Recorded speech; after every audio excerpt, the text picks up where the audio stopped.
चीन से लौटते ही मालदीव के राष्ट्रपति मोहम्मद मोइज़ू ने भारत को आंखें दिखानी शुरू कर दी हैं। मालदीव वापस लौटते ही मोइज़ू ने भारत से अपने सैनिकों को वापस बुलाने का अल्टीमेटम देते हुए 15 मार्च तक का वक्त दिया है, जिसके बाद दोनों देशों के बीच जारी तनातनी और ज्यादा बढ़ सकती है। पिछले साल सत्ता परिवर्तन होने के बाद भारत को तेवर दिखा रहे मोइज़ू साल 1988 में भारत के ऑपरेशन कैक्टस को भूल गए हैं, क्योंकि अगर उस वक्त भारत मालदीव की मदद नहीं करता तो आज मोइज़ू सत्ता की कुर्सी पर बैठे नहीं होते। नमस्ते, मैं हूं सुनैना सिंह, आप देख रहे हैं न्यूज़ नेशन डिजिटल। मालदीव के राष्ट्रपति मोहम्मद मोइज़ू भारत विरोध के लिए जाने जाते हैं और इंडिया आउट प्रचार के जरिए ही वो पिछले साल सत्ता में आए थे।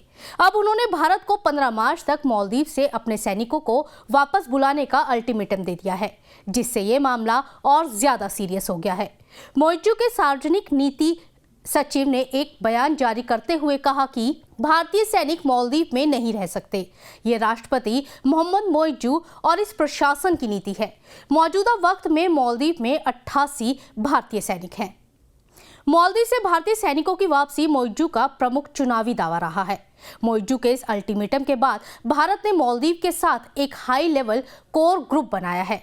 इस ग्रुप ने रविवार को माले के विदेश मंत्रालय में अपनी पहली बैठक की, जिसमें मालदीव ने 15 मार्च तक सैनिकों को वापस बुलाने का भारत से अनुरोध किया है। लेकिन आज चीन प्रेम में भारत को आग दिखा रहा मालदीव साल 1988 को भूल गया, जब भारत की मौजूदा सरकार ने मालदीव में तख्तापलट को ऑपरेशन कैक्टस से नाकाम किया था। दरअसल 3 नवंबर 1988 को मालदीव के विद्रोही अब्दुल्ला लुतुफी की शह पर श्रीलंका के उग्रवादी संगठन people's liberation organisation of Tamil Eelam के हथियारबंद उग्रवादी मालदीव में पहुंच गए थे। तख्तापलट के लिए मालदीव के विद्रोहियों ने सारे इंतजाम कर रखे थे।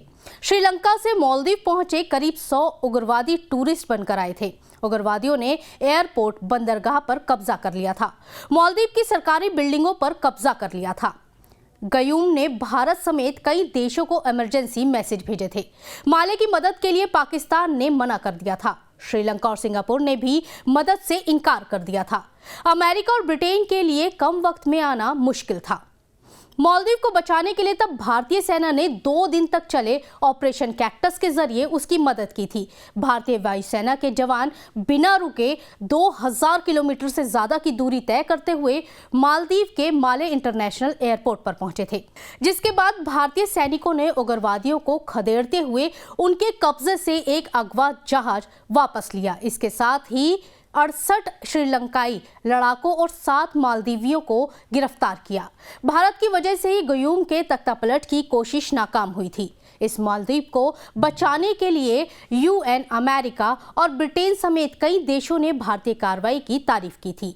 अब वही मालदीव भारत के खिलाफ खड़ा होता दिख रहा है। इस मामले पर आगे जो भी जानकारी आएगी वो भी आपको बताएंगे। आप बने रहें न्यूज़ नेशन के साथ। नमस्ते।